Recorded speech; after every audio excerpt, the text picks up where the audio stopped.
남극을 한번 갔다 오면 북극도 가고 싶어 하고요. 아, 진짜 죽기 전에 이런 동물도 봐야 되지 않을까? 북극 지역은 온난화가 가장 빠르게 일어나고 있는 지역이에요.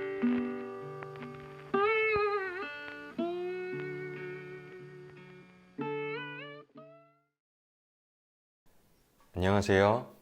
극지연구소에서 동물의 행동을 연구하고 있는 이원영 연구원입니다. 지난번엔 남극에서 펭귄을 연구하게 된 제 개인적인 이야기들을 들려드렸는데, 오늘은 이제 북극 연구 이야기를 준비할까 합니다. 제가 어쩌다 보니까 펭귄 박사 뭐 이렇게 알려지게 됐는데, 사실 펭귄만 연구하는 건 아니에요. 남극의 여름에 해당하는 이제 11월부터 이듬해 2월 정도에는 주로 남극에서 펭귄을 연구하지만, 한국의 여름, 뭐 6월, 7월, 8월 이때쯤에는 주로 북극에 가서 북극에 있는 동물을 관찰하고 있습니다. 그 중에 하나가 바로 사양소라는 동물인데요. 제 연구 사이트는 주로 이제 그린란드 북부 지역입니다. 그 북부 그린란드에 대한 정보가 저는 전혀 없었어요. 이걸 연구하게 된 계기도 사실 사진 한 장에서 시작하게 되는데요. 2015년도에 동료 연구자가 이 사양소 사진을 보여주면서 엄청나게 자랑을 하더라고요. 내가 이 사양소의 야생에서 봤는데 얘네들이 뭐 이렇게 숨 쉬는 소리가 엄청 거칠게 들렸고, 얘네들이 뭐 크기가 얼마나 크고, 얘네들이 뭐 과거 매머드랑 같이 이동을 시작했던 그 굉장히 원시적인 동물이다, 뭐 이런 얘기를 하면서 막 자랑을 하는데 너무 막 가고 싶더라고요, 제가. 그러니까 저 같은 그런 동물 연구자들은 보면 연구를 좋아하기도 하지만 기본적으로 그 동물을 좋아하는 사람들이 굉장히 많고요. 그리고 무엇보다도 그 동물을 보러 현장 연구를 떠나는 거에 대한 일종의 로망 같은 것들이 다 있습니다. 제가 주변에서 본 연구자들은 다들 남극을 한번 갔다 오면 북극도 가고 싶어 하고요. 북극을 갔다 오고 나면 또 어디 적도지방, 어디 갈라파고스 이런 데도 가고 싶어 하고, 일종의 약간 방랑벽이 있는 것처럼 이렇게 많이 돌아다니는 사람들이 많아요. 저도 약간 그런 부류의 사람인 것 같습니다. 그래서 북그린란드의 그 사양소 사진을 보고 나서 내가 진짜 얘를 꼭 보고 싶다. 진짜 죽기 전에 이런 동물도 봐야 되지 않을까? 라는 생각을 마음에 품었어요. 그리고 나서 극지연구소에서 이제 새로운 연구자들한테 어떤 신규 과제를 제가 좀 자유롭게 할 수 있는 기회가 주어졌거든요. 그때 제가 준비했던 이제 제안서가 바로 북극에 있는 그린란드 동물들을 연구하겠다라는 거였습니다. 그린란드에 있는 동물들은 그린란드에 있는 연구자들이 하면 되는 거 아니냐? 물론 이렇게 얘기하시는 분들도 계셨는데요. 그 북그린란드는 기본적으로 사람이 전혀 살지 않는 곳이에요. 심지어 그동안 원주민도 거의 정착한 적이 없었던 지역입니다. 뭐 위도상으로 따졌을 때는 80도가 넘어가는 지역이고요. 뭐 1년 내내 거의 눈으로 덮여 있어요. 하지만 짧은 북극의 여름이 왔을 때 6월부터 한 8월 사이에만 잠시 그 동토층이 녹았다가 다시 옵니다.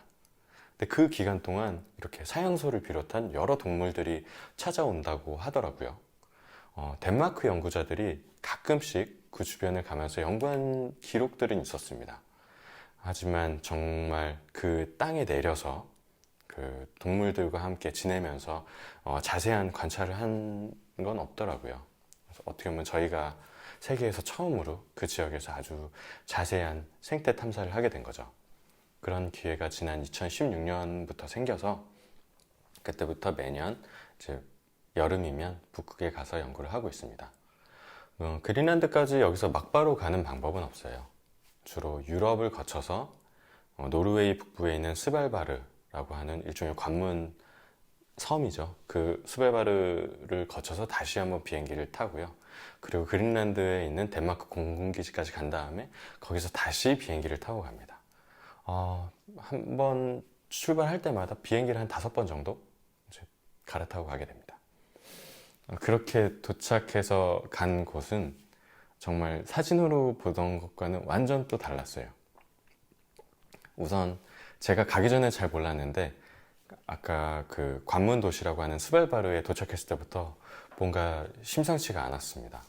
뭐 길거리 표지판에 보면 북극곰을 조심하라는 그 북극곰 경고 위험판이 막 붙어 있어요. 그래서 뭐 이렇게까지 할 게 있나? 뭐 괜찮지 않아? 이렇게 주변 사람들한테 물어봤더니 그 지역 주민들이 하는 얘기가 여기는 항상 그 총을 들고 다니지 않으면 혼자 걸어 다닐 수가 없다는 거예요. 그럼 그 총은 어떨 때 쓰느냐? 북극곰이 멀리서 나타나면 경고 사격을 해서 북극곰을 쫓아내는데 쓴다고 들었습니다. 그래서 실제로 그럼 사람이 공격받는 경우가 있느냐라고 물었더니 정말로 그런 일들이 매년 발생한다고 하더라고요. 특히나 최근 들어서 북극의 얼음이 빠르게 녹고 있죠. 그래서 북극곰들이 먹을 게 줄어드니까 사람들이 사는 곳 주변으로 많이 나타난대요. 그리고 조금 더 인간에게 공격적으로 어떤 대하는 그런 횟수가 점점 더 증가하기도 했고요. 그래서 인간과 북극곰이 점점 맞닥뜨릴 기회가 최근엔 굉장히 증가하는 추세라고 합니다. 제가 그 스왈바르에 있을 때도 늘 긴장하면서 주변을 살피고 걸어 다녀야만 했어요. 그리고 나서 거기서 비행기를 타고 실제로 그린란드에 도착했을 때는 거기는 조금 더 위험한 곳이었습니다. 그 공군기지에 처음 도착했을 때 그 기지 숙소에 붙어 있었던 사진이 아직도 기억에 남는데요. 일단 인간 발자국하고 북극곰 발자국을 나란히 이제 벽에다 붙여놓은 거예요. 그리고 나서 북극곰을 조심해라 뭐 이렇게 써 있더라고요. 이게 조심하란다고 이게 조심이 되나? 저는 잘 이해는 되지 않았지만 그 발자국 크기만 봐도 인간 발자국의 거의 한 2배 정도 되는 것 같아요. 그리고 그 지역에 갔을 때 정말 눈 위에 찍힌 발자국들을 보면 그 크기가 정말 어마어마했습니다. 북극곰이 보통 수컷의 경우에는 뭐 몸무게가 한 300~400kg 정도 나간다고 하고 몸 길이가 대략 뭐 2m 이렇게 이상이 되는데요. 이 녀석들이 또 달리기 실력도 빨라요. 눈 위에서 한번 달리면은 거의 시속 60km까지 달린다고 하더라고요. 북극곰을 봤을 때 제가 같이 뛰어서 북극곰보다 빨리 도망갈 가능성은 거의 없는 거죠. 그래서 거기 있을 때도 저는 항상 라이플이라고 하는 그 장총을 어깨에 메고 다니면서 공포탄을 쏠 그런 준비를 늘 하고 있었습니다. 그리고 가끔씩 아주 멀리서 북극곰의 형체가 희미하게 보일 때가 있는데 그럴 때는 이제 재빨리 이제 가던 길을 저도 경로를 바꿔서 다른 길로 가야 했고요. 아마 북극곰도 뭐 인간을 정말 먹이로 생각하지는 않았겠지만 혹시라도 뭐 어떤 맞닥뜨렸을 때 어떤 일이 벌어질지 모르니까 늘 그렇게 좀 제가 마치 초식 동물이 된 것처럼 그때는 굉장히 숨죽이면서 다녔던 기억이 나요. 그리고 이제 제 최종 목적지였던 북그린란드 그리고 그 지역 이름 시리우스 파셋이라고 하는데요. 그 곳에 도착해서 처음 이제 바다에서 찍었던 사진이 아직도 기억에 남아요. 그 바다는 말이 바다지 거의 얼음으로 한여름에도 얼음으로 덮여 있는 지역이었고요. 그냥 거대한 빙산 조각 하나가 그냥 떠 있었습니다. 근데 바다라고 해도 그 얼음 조각들이 많고 거의 얼어 있다 보니까 뭐 물결이나 파도가 거의 없었어요. 뭐 거의 시간이 멈추어 있는 것처럼 아주 잔잔했습니다. 그래서 그 광경들을 보면서 너무 멋있다라는 생각이 들었지만 그와 동시에 이거 큰일 났다. 여기 동물 없겠구나 라는 생각이 들었어요. 저는 동물 연구자인데 이곳에 동물이 없다라고 하면은 정말 낭패잖아요. 나중에 보고서에 쓸 말도 없어지고 결국 그냥 시간 낭비를 한 것밖에 아니게 되니까 한편으로는 굉장히 걱정을 많이 했어요. 그런데 자세히 들여다보니까 그 얼음 위를 뛰어다니는 새들이 있더라고요. 이렇게 쌍안경으로 잘 들여다보니까 분홍발 갈매기라는 새였습니다.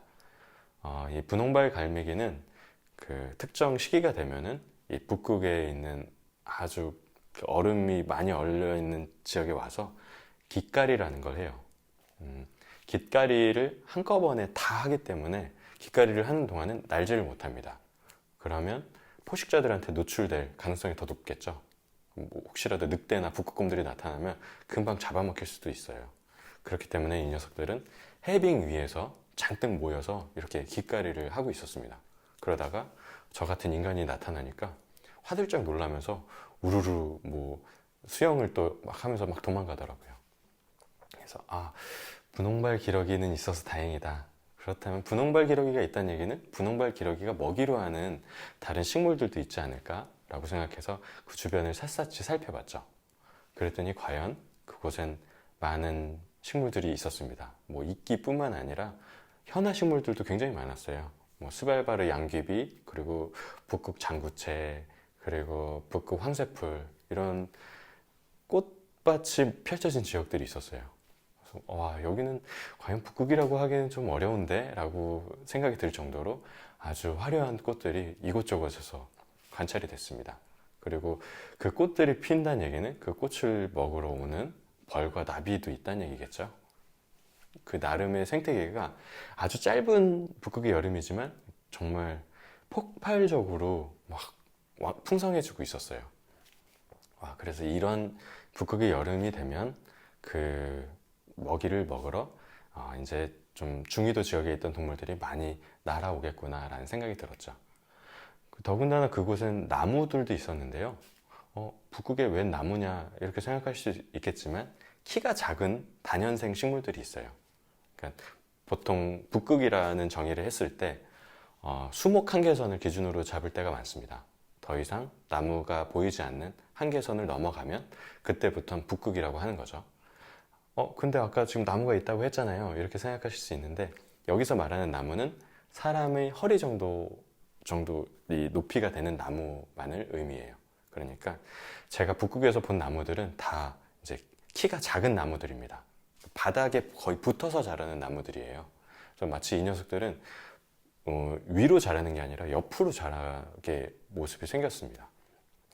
그리고 북극의 여름이 짧다 보니까 이 녀석들의 생장 속도도 굉장히 느려요. 북극 버들이라고 하는 나무를 한번 그 조각을 가져다가 제가 이렇게 단면을 잘라본 적이 있었는데요. 그걸 현미경으로 잘 들여다보니까 나이테 숫자가 90개가 넘더라고요. 두께는 한 이 정도, 동전 500원짜리 동전 크기 정도밖에 되지 않았는데 그 나이테는 정말 촘촘히 나 있었습니다. 그러니까 굉장히 오래된 고목인 셈이죠. 그래서 이런 동토층에도 많은 나무들과 현화식물들이 이렇게 자라고 있구나라는 걸 새삼 깨닫게 되었습니다. 그리고 그 식물들을 먹으러 오는 녀석들이 분홍발 갈매기뿐만 아니라 북극 토끼들도 많았어요. 이 토끼들도 새하얀 이제 털을 1년 내내 가지고 있는 녀석들인데 우리가 부르는 토끼랑은 조금 다릅니다. 보통 우리가 부르는 토끼들은 rabbit이잖아요. 근데 여기 있는 토끼들은 이제 약간 다리가 긴 토끼, 영어로 따지면 헤어라고 하는데 그런 아크틱 헤어들이 많았어요. 그래서 뒷발을 이렇게 들고 이렇게 서 있으면 마치 캥거루처럼 이렇게 깡충깡충 뛰어다니고요. 그리고 또 제가 그곳에서 전혀 기대치 않았었는데 만났던 동물은 북극 늑대였습니다. 북극 늑대는 정말 희귀한 녀석들 중에 하나예요. 특히나 그린란드에 있는 북극 늑대는 그 개체군의 규모가 불과 한 50마리 정도밖에 남지 않았다라고 문헌에 알려져 있을 정도로 너무 희귀한 녀석들이라서 저는 뭐 만날 걸 생각도 안 하고 있었는데요. 어느 날 저희가 그 텐트 안에서 이렇게 삼겹살을 구워 먹고 있었는데 그 텐트 앞에서 이렇게 마치 강아지 마냥 이렇게 킁킁거리면서 기다리고 있었습니다. 그래서 바깥에 뭐가 있네 하고 문을 딱 여니까 늑대가 있는 거예요. 그래서 다들 화들짝 놀라가지고 이거 어떻게 된 거냐, 막 얘네 어떻게 할까 막 너무 무서웠던 기억이 나요. 왜냐면 이 늑대들이 뭐 크기는 그렇게 크지 않습니다. 한 셰퍼드 정도 될까요? 그렇게 크지 않는데 무리지어서 다니면서 그 아까 제가 사로잡혔던 사양소라는 거대한 초식동물을 사냥하는 굉장히 무서운 포식자예요. 근데 이 녀석들이 아무리 생각해도 사람을 처음 봤나 봐요. 그러니까 사람이 궁금했는지 계속 저희들을 이제 살폈고, 저희들이 간이로 마련해놓은 이제 화장실이 있었는데 거기서 이제 인간이 만들어 놓은 이제 그런 분변을 헤집어 놓기도 했습니다.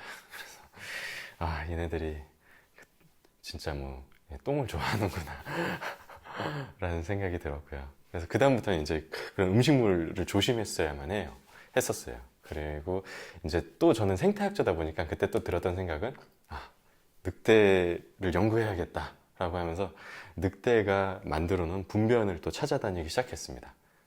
나중에 이제 그 분변을 들고 와서 지금 하고 있는 거는 이 늑대들이 어떤 먹이를 먹었는지 그 먹이원들을 조사하는 거예요.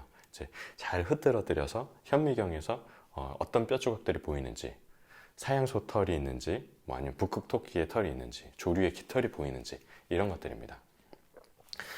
아주 과거 한 1960년대, 70년대 기록을 살펴보면 예전에는 주로 사양소를 많이 먹었다고 했는데 최근 제 조사에 따르면 사양소의 비율보다는 레밍이나 조류 깃털의 비중이 굉장히 높았어요.